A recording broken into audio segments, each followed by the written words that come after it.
Okay, really, seriously, I'm not trying to drag this out. I mean, I'm serious, I'm really not trying to drag it out. But it dawned on me, like it always dawns on me when I'm off of the video, right? Or when I'm having a conversation with a friend.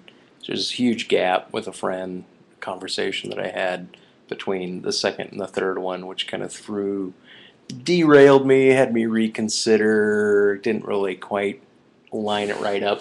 But I remembered and I thought I got to make this fourth little extra video add-on. And it has to do with the environment, the historic environment of all of our previous, not only human ancestors, but pre-human ancestors, and everything that they have gone through time, right? To reach this point where the idea of laying down one's dick or one's genitals on the notion that there should be no more suffering, that suffering is what life is, first of all, and that by itself is unbearable, even though the speaker of this is apparently a big fucking pussy or pussycat, right? And to lay it all down, missing that whole axiom, and then assuming, like doing so because they themselves view the environment as suffering, instead of seeing themselves, like separating themselves and their opinion from themselves long enough to know that had they had kids, that whatever their kids to kids, whatever their social or actual physical world and their interaction with that physical world is going to necessarily be distinct and different from their own. I mean, the first signs of this genetic code, whatever that movement was, up into and even through into sentience, the environment at the time, right? The environment at the time and the beliefs at the time and the thoughts at the time, the paradigm at the time, still led them to breed, still led them to carry on, to get down to the very moment of being present right now. So there's this huge conduit, and there's nothing to say that the future ancestors or descendants from any being now are not. I mean, they're going to live in a different environment. They're going to have a different world, a different universe. The zeitgeist is going to change. Even this video, if somebody in the future is viewing back on it, obvious zeitgeist change. Commonality and difference should be seen. Whole new thoughts on everything. This time period are going to be absolutely amazing.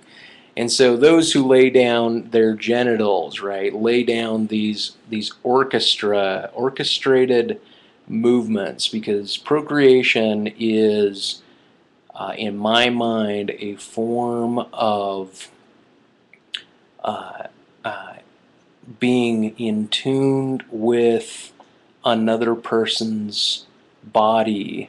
And I don't mean necessarily, I was calling it gestoral genital communication, but I'm just going to scratch communication and call it activity, and think of it more like an orchestra, that just at this moment that you reach and you meet somebody of the opposite sex, and that the woman is at that time of the month is peaked, and the prowess is there for the man, and that the entrance and the pulsation, that the cervix would open through pressure or through orgasm or through the melody of the interaction, to allow this this this complete, in tuned,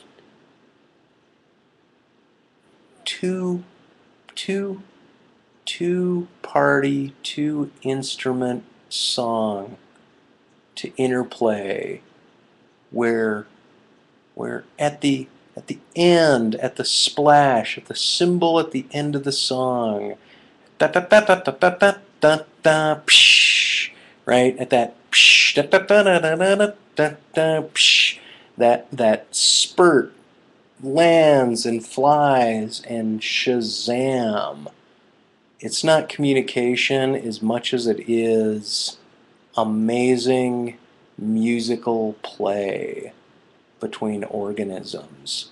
And for as much as it's laid with the idea of it being sacred and so forth, just the mere fact of its happening, just the mere possibility and the mere joy or satisfaction that comes out of it, or the pain that comes out of it, the whole argument that pain and pleasure are on opposite sides of the coin instead of imbued like sugar in coffee or oil and vinegar, or meshed through some interpreted notion of that sex is pain pleasure together, that the word for pain pleasure, right, the very notion that they're binarily opposites is something that I think is put forth by Gary as one of the constituent arguments, and it's put forth by the antinatalist to make certain that there's a declaration of separating suffering from pleasure,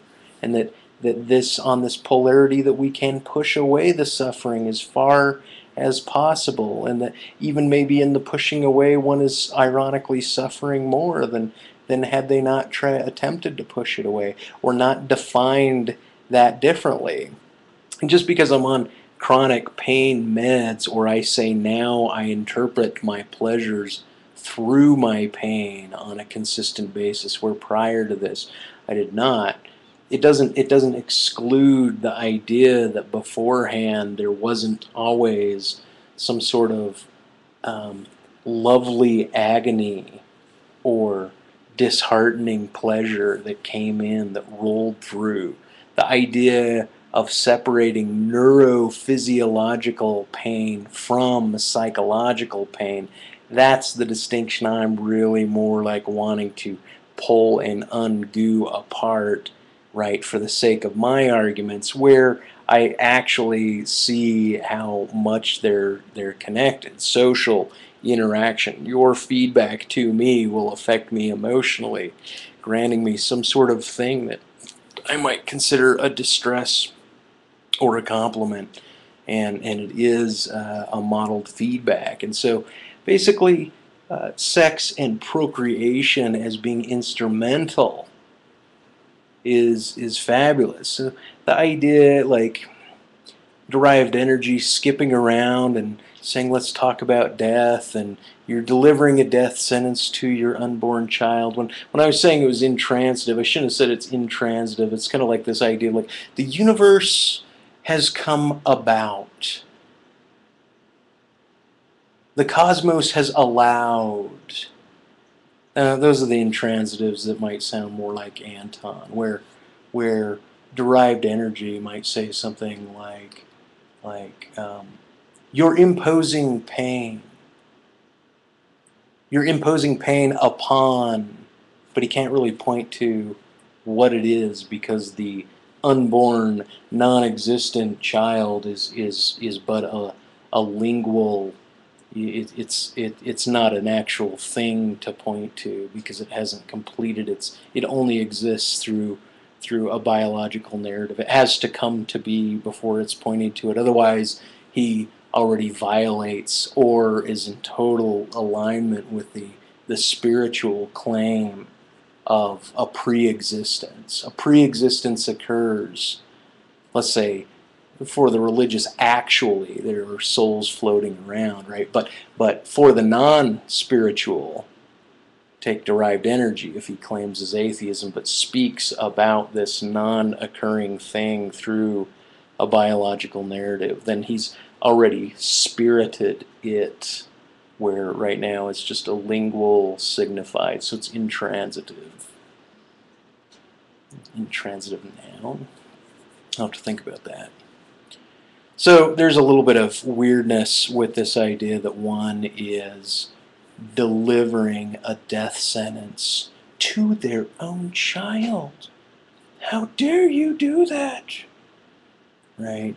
I mean, I think that people think these things. I think this is okay to think these things. Like, I love my family, and knowing that they are going to die, that I'm going to die, like, to focus on it is weird. Now, the problem I have, everyone already knows I got problems with Anton, but the problem with Anton is the the focusing and then the pump it up, inflate the idea of focusing in on death, right? Instead of just like knowing it, chopping it, smack it, mark it with a B. Oh, iron that sucker out and shorten it and iron it out until you got a nice little cookie and going, yep, that's it. There's your little wafer. Not even making a Christ thing, but we're like, yep, everyone's gonna die. Okay, they die. Ouch, eat your cookie. You're done. That's it. You're over. There's not this big inflation and all this guilt and all this knowing and the ode to death and then the culture of death, as if somehow one individual can see the grand wave, the Indo-European cape that shrouds us all, and that everyone once in communion and understanding this, having this knowledge, must know. Where I would say no, a lot of us outsiders, a lot of us non-religious that grew up without this conditioning or this training, find the inflation itself cultural phenomenon, and there's such a distaste for it. That's one of the roots of my distaste for Anton and my claims that he, by the very inflammations that he makes, is being very, very religious. His wanting to pin Gary down as religious. I'll say Gary is dogmatic, yes, but I do not believe he's religious, for I don't think he maintains and inflates that which is the mega zeitgeist, the mega trend that Anton would have us believe describes all of language speakers and the history thereof. Anyway, I'll cut this one short by a few minutes. I know you guys will love me for it because it won't be 15 minutes long, and you'll go, oh, hey, thanks, dospook. Thank you so much, please, for ending this video early because I don't want to hear that talk to you bullshit no more. I mean, I already sat through all that other bull crap for 15 minutes. What is this, an hour-long pile of crap? I don't got no goddamn hour to give you. You beat the crap. You're just some babbling blah. Blah, babbling blah. Oh, for my own self-journaling, today's the day I got the, what do you call it? Public release? Shit. Public release. I forget what you call it. You'll remember. You know what I'm talking about. Public statement? Public release. Cannot remember. I am Klingon.